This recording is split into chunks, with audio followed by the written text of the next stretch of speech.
M400IM, where it is Ryan Lochte, the defending gold medalist, as Michael Phelps will not be a part of the field in the Olympics for the first time since 2000. So Ryan Lochte is still at it in this men's decathlon of swimming. He will turn 32 years old a couple of days before the opening ceremony. In fact, he is actually older than Michael Phelps, and he will be in lane 5 as we check all 8 of the lanes. Lane 1, Austin Snyder from North Carolina State, one of 3 swimmers to get into the final because of 3 swimmers at scratch. Lane 2, Sean Grisham, just 17 years old, swam a personal best in the morning prelims and is the world junior champion in this event. Lane 3, Jay Litherland, swims in Georgia, part of a set of triplet brothers. This guy could surprise Ryan Lochte and company tonight. But this is the time for Chase Kalish. Focus now. Took off his senior year at Georgia to train with Phelps in Scottsdale, Arizona. And he's got a chance at the 200 fly, but this represents his best chance to be a first-time Olympian. And there is Lochte trying to join Phelps and Jason Lezak as the only American male swimmers to make it to 4 Olympics. Gunnar Bench is in lane 6, also trains at Georgia with Litherland. Lane 7, Abram Devine.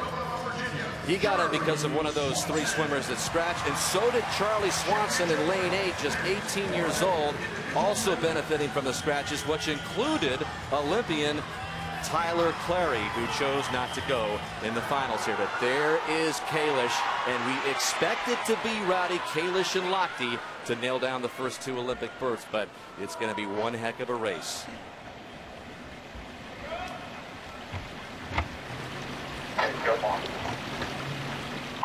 Well, you know, if Michael Phelps didn't exist, we'd probably be talking about Ryan Lochte as perhaps the greatest of all time.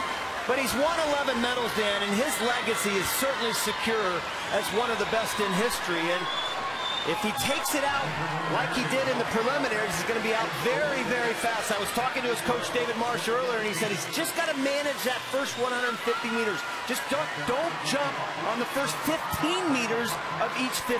Well, Ryan Lochte jumped right out there, has the early lead in the fly, and Lochte and Kalish Rowdy will swim 2 very different races. Kalish more of a back half guy, Lochte more of a front end guy. Yeah, it's a fascinating race because you have to figure out a formula for your strengths and weaknesses. Like you said, Lochte more the front half, Kalish the back half.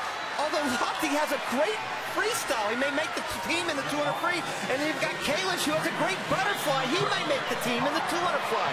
So it's a wacky kind of race when it comes to strategy. And then you got Abram Devine down there in lane 7, who was second after the fly as they hit the backstroke, and Lochte is so good in this discipline as well. 6 months ago, Rowdy, this race was really in Lochte's rearview mirror until he had a really good showing in Austin, Texas. And he told his coach, Dave Marsh, maybe I should still swim this race, and here he is. He had pretty much given up hope on this race, Dan. And then in January in Austin, David Marsh said, let's just get in and see how you do in this 400IM. He went 4:12, and all of a sudden the light clicked back on and said, hey, you know what? Maybe I do have a chance to do this again. Lochte is 2.5 seconds ahead at this point where he was this morning. You've got Kalish, who is above him in lane 4, who's inching up there a little bit to maybe take over the 2nd spot as they hit the next stroke, the breaststroke, as we approach the halfway mark. But look how far out Lochte is. We knew he would have the advantage in the first half of the race. Lochte touches first. Kalish is moving to the 2nd position, but he's almost 3 seconds back of Lochte. Well, he's about 1.5 seconds faster than he went in the prelims. Now you'll see Kalish right there with that white cap. He'll start to inch up on Lochte. He is a better breaststroker, even though Lochte has improved dramatically on his breaststroke over this generation of swimming he's had. He's much better than Lochte. Keep an eye on Jay Litherland, also up there in lane number 3. He's a great closer. He had the fastest 100 free of any anybody in this field. If he's close with 100 meters left, he may have a shot. Lochte said about this 400 IM, I still like the challenge. It is the most grueling event in the entire sport.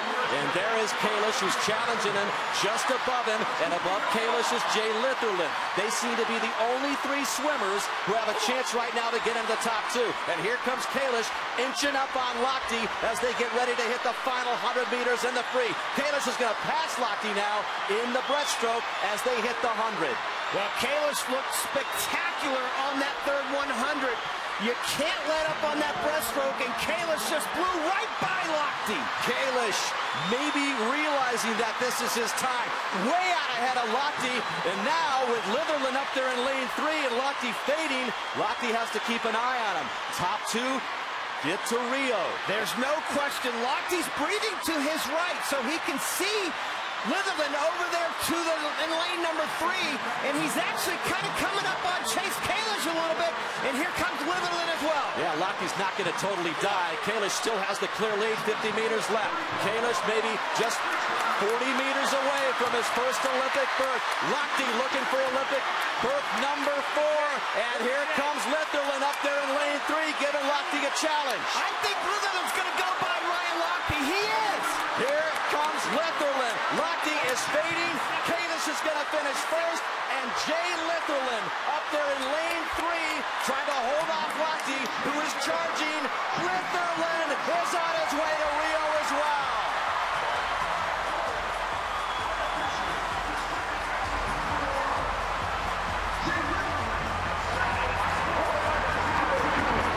They're teammates in Georgia, so we've got a Bulldog sweep 1-2 to start off these trials, and we've got two first-time Olympians. Well, the 200 turn, you have to maintain that tempo in the backstroke. And I'm afraid what Lochte did was exactly what Marsh was afraid he might do, and that chased that first 150 meters too much. And this is where Chase Kalish went by Lochte. He was in attack mode here in the breaststroke leg, and he looked like he was just standing still, Lochte did. And he's a great breaststroker. Then all of a sudden, here comes Litherland at the end, and you knew he was going to be a great closer. He just kept it close. He kept Lochte in sight, and now you've got two brand new Olympians heading to Rio. And boys, are going to be a celebration tonight. Remember, Jay Litherland, a part of a set of triplet brothers. He's got two other brothers here swimming here. They're going to be celebrating Jay into Rio, and Chase Kalish is going to get a big-time congratulatory hug from Michael Phelps, who's been training with him for years.